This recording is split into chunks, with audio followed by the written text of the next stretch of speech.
पाकिस्तान की प्लेइंग 11 तो मेरी समझ से बाहर है और उसके बारे में हम बात कर चुके हैं कि मुझे नहीं समझ आई कि वो किस सेंस में और क्या प्लेइंग 11 के पीछे क्या माइंडसेट था उनका, क्या सोच थी कि जी क्या पिच कर देगी ऐसी।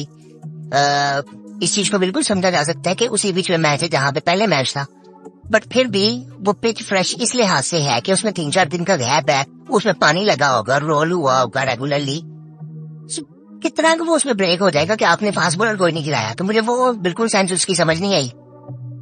इंग्लैंड ने भी अनाउंस कर दी है 2 चेंजेस है उनके, बेन स्टोक्स वापस आए हैं और मैट पोर्ट्स वापस आए हैं एटकिंसन की जगह पे और बेन स्टोक्स वॉक्स की जगह पे खेले। सो ये ये 2 चेंजेस है उनके।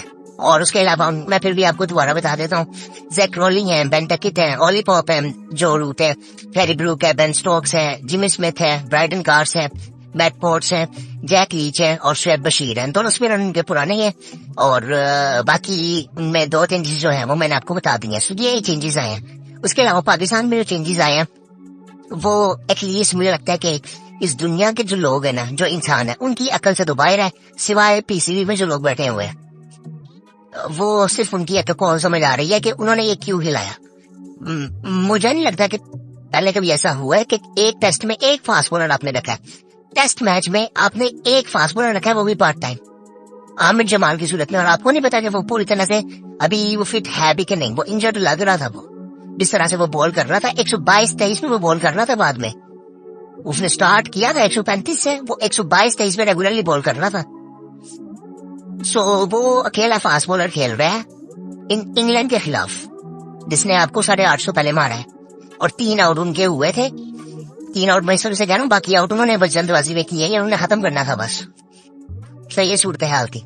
और दूसरी ये चीज, इससे पहले ये चीज ये हुई थी जो सेंसिबल लगी थी कि आपने बाबर को, शाहीन को, नसीम को रेस्ट दिया। तो एक चीज सामने ये भी आई है कि शाहीन और नसीम ने पहले टेस्ट से पहले कह दिया था कि आप हमें, हो सकता है तो आप हमें रेस्ट दे दें इस सीरीज में, हम नहीं खेलना चाहते था। कि नसीम का भी आ रहा कुछ सामने कि उनके कंधे में थोड़ी सी दर्द भी थी, सो इस वजह से भी उनको टेस्ट दे दिया गया। शाहीन को भी उन्होंने पहले कहा भी था, सो वो तो फिर उनका रेस्ट बनता था।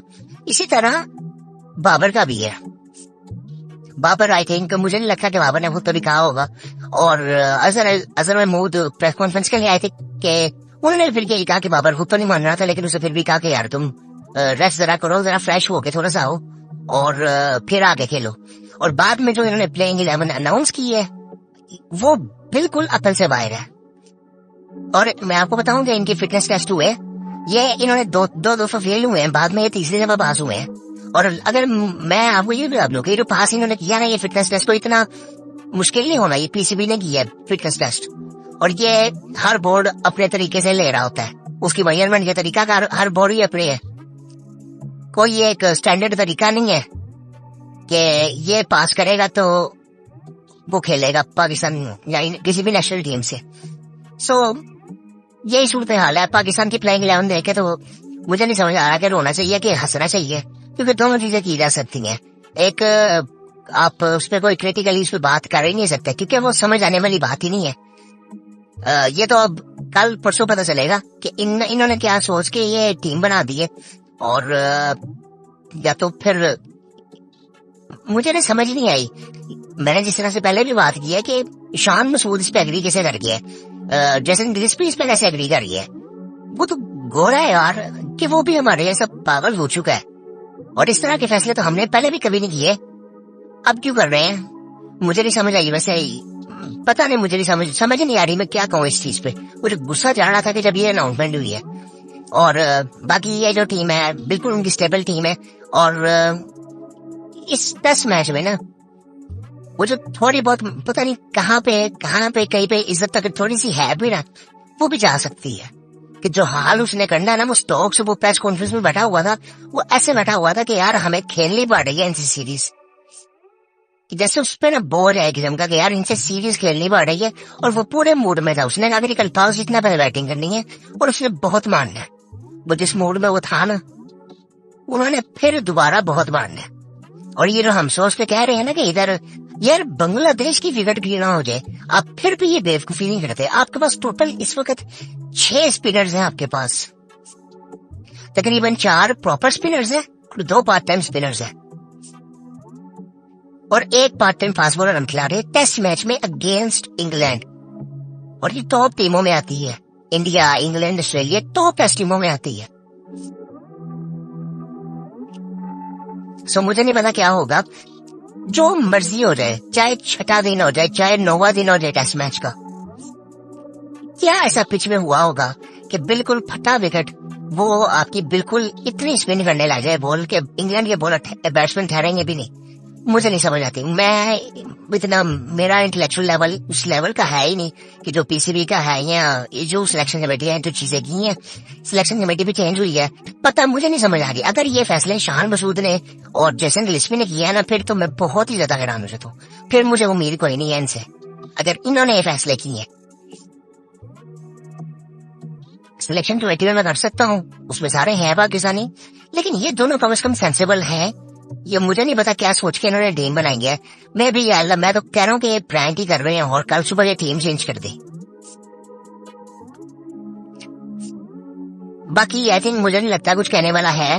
और बाकी फिर आपसे मुलाकात होगी कल, जब ये पहला दिन खत्म हो जाएगा या पाकिस्तान एक दफा की बॉलिंग कर लेगा, तब पता चलेगा इन्होंने क्या सोच के की थी। और अगर इन्होंने ऐसे कोई एक्सक्यूज किए है ना, जी हम तो चाह रहे थे कि जी हमारी बाद में बॉलिंग आए या पहले बैटिंग आए, ये इस तरह की एक्सक्यूजेस फजूल है। अब ये बातें कोई मानने वाली नहीं है। ये पिच के रोले फजूल होते हैं, ये सिर्फ बातें होती हैं, ये बहाने हैं, ये और कुछ नहीं। तो पिच का कोई रोला नहीं होता, पहले बैटिंग दूसरी बैटिंग का कोई रोला नहीं होना चाहिए। आपने मैच जीतना सिंपली। जो एक्सक्यूजेस ये करता है ना, वो उनका लेवल ही वो होते ही नहीं है, वो कंपेटेबल होते ही नहीं है दूसरी टीम के। बड़ी सिंपल सी बात होती है। जो कम्पीट कर सकती है ना टीम, वो इस तरह के बहाने नहीं बनाती। बड़ी सिंपल सी बात है। सो बाकी मेरा है फिलहाल ये अचानक ही इंग्लैंड ने भी अनाउंस कर दी है साथ ही। मेरे ख्याल से इंग्लैंड ने इसको पहले कर दी थी। मैंने देखा इनको अब ये तो जब शॉकिंग न्यूज मिली है ना पाकिस्तान की, तब जाके पता चला जी इंग्लैंड ने भी अनाउंस कर दिया। तो वो भी, हालांकि उसने बता दिया था प्रेस कॉन्फ्रेंस में कि हम 2 आ रहे हैं और वोक्स बैठेगा और एटकिंसन बैठेगा। बाकी यार आई थिंक कल देखेंगे कल क्या सूरत हाल ये करते हैं। कल इनको अगर तो इंग्लैंड ने कल बैटिंग की, मुझे नहीं लगता कि वो छोड़ेंगे और कोई ऐसा ब्रेक नहीं होने वाला। और वो इतने को बच्चे नहीं है कि स्पिनर आपने खिला दिए ना फिर वो खेल नहीं सकेंगे। ये मुरलीधरन नहीं है, ये शेन वॉर्न नहीं है। मुझे नहीं समझ आ रही क्या सोच के इन्होंने खिलाए हैं। ये कोई कल जादू ही होगा कल कोई, अगर ये ऐसा परफॉर्म करते हैं कि इंग्लैंड के 20 आउट हो जाए। मैं तो शो करूंगा अगर इंग्लैंड के 20 आउट हो जाए, तो मुझे नहीं लगता ये कर सकते हैं 20 आउट। बाकी कल इंशाल्लाह देखेंगे पहले दिन के बाद क्या सूरत हाल होती है। अब यही कह सकते हैं कि बस इस थोड़ी सी जो है ना वो बच जाए इस टेस्ट मैच में।